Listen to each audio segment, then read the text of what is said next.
जयंतराव तर तुम्ही हाताच्या बोटावर निवडून आलाच नसता। ऐकल्याशिवाय दुनियाच्या उद्धव ठाकरे साहेबांच्या नेतृत्वाखाली सरकार आलं, त्याच्यात काहीच प्रगती झाली नाही असं म्हणायचं काय भास्करराव तुम्हाला? उचलली जीभ लावली टाळ्याला। अध्यक्ष महोदय, महायुतीच्या सन्माननीय सदस्यांनी कौतुक करणं मी त्या ठिकाणी समजू शकतो, कारण ते आमच्या सरकारमधले पाठिंबा देणारे सगळे घटक आहेत। परंतु समोरनं आता भास्करराव इथं नाहीयेत, परंतु भास्करराव असतील किंवा काही सन्माननीय सदस्यांनी देखील अर्थसंकल्पाचं त्या ठिकाणी कौतुक केलं। त्याच्या मागचं कारण काय? खरोखरीच त्यांनी मनापासून त्याचं कौतुक केलंय का अजून त्याच्या पाठीमागे काही वेगळी भावना आहे? परंतु एकंदरीत हे सगळं कौतुक केल्यानंतर माझ्यासारखा कार्यकर्ता अध्यक्ष महोदय भारावून त्या ठिकाणी गेलेला आहे।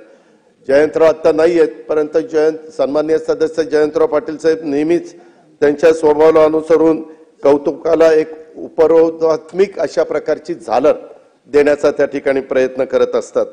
आणि आज ते नाहीयेत, त्याच्यामुळं आता रोहित इथं दिसतोय, एकच दिसतोय, आज तर कोणी दिसतच नाही। बापूसाहेब आहेत, राजू खरेजी आहेत, अभिजित आहेत, ठीक आहेत, थोडेसे आहेत।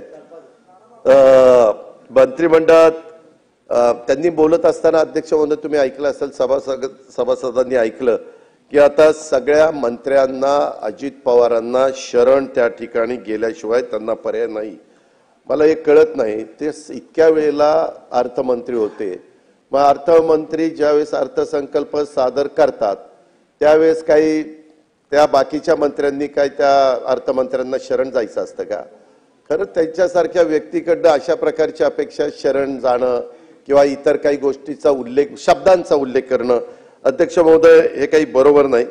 शेवटी आम्ही सगळ्यांनी नेहमीच राज्याचे मुख्यमंत्री देवेंद्रजी असतील, उपमुख्यमंत्री एकनाथरावजी असतील, मी असेल किंवा आमच्या मंत्रिमंडळातले सगळे मंत्री, राज्यमंत्री असतील, हे सगळे आम्ही सांगतात की आमचे सगळ्यांचे एकी आहे, आमच्यामध्ये कुठेही वाद नाही आहेत, परंतु वेगवेगळ्या पद्धतीनं तशा प्रकारच्या बातम्या रंगवण्याचा प्रयत्न अध्यक्ष महोदय त्या ठिकाणी केला जातो, परंतु त्याला काही अर्थ नाही हे देखील मी या निमित्ताने सांगेन। एकंदरीतच हा अर्थसंकल्प मांडत असताना काहींनी अशी पण टीका केली, बडा घर पोकळ वासा, असं काही जण तमले, काही जण म्हणले मारल्या थापा भारी केला महाराष्ट्र कर्जबाजारी, असंही काहींचं म्हणणं आहे। मी या सगळ्यांच्यावर अध्यक्ष महोदय येणार आहे, कारण काही जण पहिल्यांदाच आमदार झालेले आहेत किंवा कदाचित अर्थ कारणाची जास्त माहिती नसेल म्हणून त्यांनी तशा पद्धतीनं वक्तव्य केलं असेल, परंतु काही लोकांनी काही लोकांनी अर्थसंकल्पाचा विचार करून सादर केलेला संतुलित अर्थसंकल्प आहे अशा प्रकारची पण प्रतिक्रिया ही राज्यामध्ये उमटलेली आपण त्या ठिकाणी पाहिली। माझा उत्साह वाढवण्यासाठी मला एकच म्हणावंसं वाटतं अध्यक्ष महोदय, ऐकल्याशिवाय दुनियेच्या झाली जरी बदनामी, हे काय कमी मजेसाठी मी तुम्हा आवडलो आहे, अशा पद्धतीचं अध्यक्ष महोदय एकंदरीत परिस्थिती आहे। कारण एकीकडे शिव्या द्यायच्या, एकीकडे बोलायचं, पुन्हा थोडं कौतुक पण करायचं, एकीकडे मारल्यासारखं करायचं, असं करायचं नाही। चांगली लोकशाही आहे, आपण आला त्याबद्दल धन्यवाद।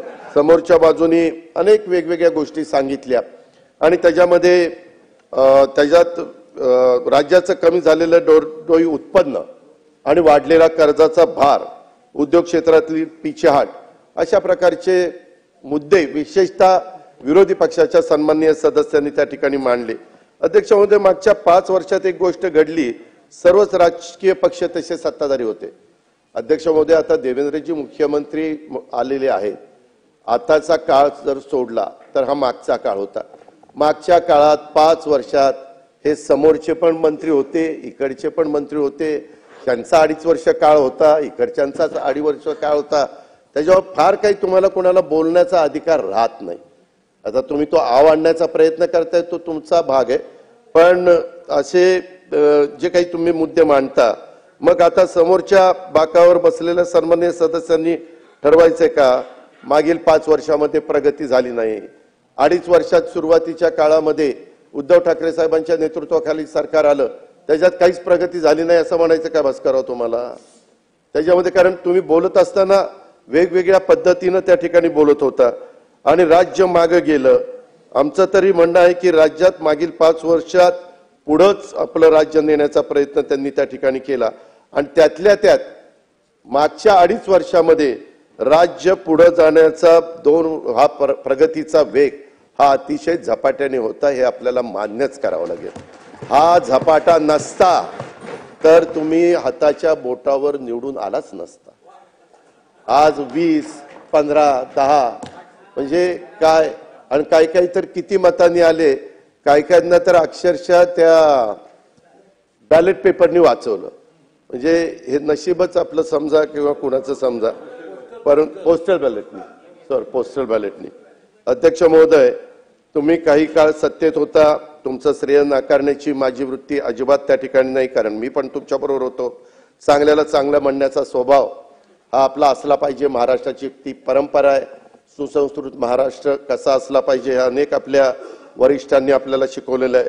तुम्हाला मात्र मागच्या 5 वर्षात राज्याचा प्रगतीच केली नाही असं त्या ठिकाणी वाटतंय, आणि याचा विचार जर आपण केला तर कुठेतरी आपण आता काय बोलायचं हे तुम्हाला लक्षात येत नव्हतं का काय, मला काही कळलं नाही। अध्यक्ष महोदय, या सभागृहामध्ये अनेक सन्माननीय सदस्यांनी अर्थसंकल्पावरील बाबींची जाण आहे आणि त्यांनी मांडलेल्या मुद्द्यांना मी माझ्या परीने सविस्तर उत्तर देण्याचा त्या ठिकाणी प्रयत्न करणार आहे। तत्पूर्वी एक आव्हान मी विशेषतः माझ्या समोरच्या सन्माननीय सदस्यांना त्या ठिकाणी करतो, आपण अर्थसंकल्पाला जरूर त्या ठिकाणी दोष द्या, तो तुम्हाला अधिकार आहे, लोकशाहीमध्ये तो आहे। मला तो दोष दिला तरी मला काही वाटणार नाही, कारण मी अर्थसंकल्प मांडलेला आहे। पण या भावनेच्या भरात बोलताना जिव्हारी लागेल अशा प्रकारचं, कोणावर अन्याय होईल अशा प्रकारे किंवा देशाच्या विकासात केलेल्या योगदानामध्ये कृतज्ञता ठरतील अशा पद्धतीची विधानं कृपया करू नयेत। मी त्या विधानाचा उल्लेख पण अध्यक्ष महोदय करत नाही, परंतु काहींनी बोलताना अशी काही उदाहरणं केली की आपण कुठं बोलतोय, काय बोलतोय, ह्या सभागृहाची परंपरा काय, ह्याचाही ताळमेळ त्यांनी ठेवलेला नव्हता। सन्माननीय सदस्य इथं वडेट्टीवार साहेब आहेत, एकेकाळी ते राज्याचे विरोधी पक्ष नेते देखील होते, त्यावेळेस आम्ही त्यांच्याबरोबर काम करत होतो। परंतु त्यांनी भाषण करत असताना अध्यक्ष महोदय शेवटी भावनेच्या भरात स्मारक बांधा, अरे कुणाची स्मारक बांधा, कशाची स्मारक बांधा, नाहीतर 2019 मध्ये तुमची स्मारक बांधण्याची तयारी करा। 29 मध्ये कुणाची स्मारक, आम्हाला एवढ्या मतांनी निवडून दिलं म्हणून स्मारक बांधायला निघाला, काय आपण बोलतोय, उचलली जीभ लावली टाळ्याला, ही काय पद्धत झाली अध्यक्ष महोदय, असं ते बोलून गेले। एकेकाळी ते मंत्रिमंडळामध्ये माझे सहकारी पण होते, तर निवडणुकीत जय असतो, पराजय होत असतो, परंतु त्यामुळे अशा प्रकारची भाषा वापरणं किंवा 2024 मध्ये यांचा दारुण पराभव होऊन देखील आम्ही तुमच्याविषयी कधी स्मारक तुमची बांधा असं म्हणण्याचं कारण पण नाही। परंतु अध्यक्ष महोदय, ही कुठली पद्धत की 2000 आणि हो का, यांना जर अरे म्हणता येत असेल तर मलाही कार्य म्हणता येतं, परंतु आम्ही पण काही समंजस भूमिका घेतो। नको बाबा, राज्याची जनता बघत असते, आज 12-13 कोटी जनता हे सगळीकडे लक्ष त्या ठिकाणी देत असते। परंतु अध्यक्ष महोदय, काहींनी तर हे बोलता बोलता हे सरकार पेडर रोड, मलबार हिल श्रीमंताचं आहे, गरिबांचं नाही। काय गरिबांचं नाही, उलट ह्या सरकारने जास्तीत जास्त गरिबांना त्यांची गरिबी हटवण्याच्या करता प्रयत्न केलेला आपण सगळ्यांनी बघितला।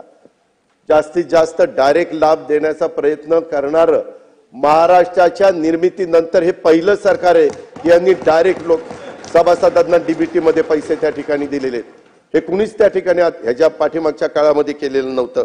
अध्यक्ष महोदय, काही जण आवेशामध्ये भारतरत्न, पद्मविभूषण अशा सर्वोच्च सन्मानाने गौरवलेल्या आणि ज्यांच्याकडनं भारताच्या जडणघडणीमध्ये औद्योगिक विकासामध्ये मोलाचं योगदान मिळालेलं आहे, अशा सामाजिक क्षेत्रात त्यातही आरोग्य क्षेत्रात ज्यांनी नेहमीच एक हात देण्याचं काम केलेलं आहे, त्या टाटा समूहाविषयी देखील आव्हान होईल अशा प्रकारचं वाक्य बोलून दाखवलेलं आहे।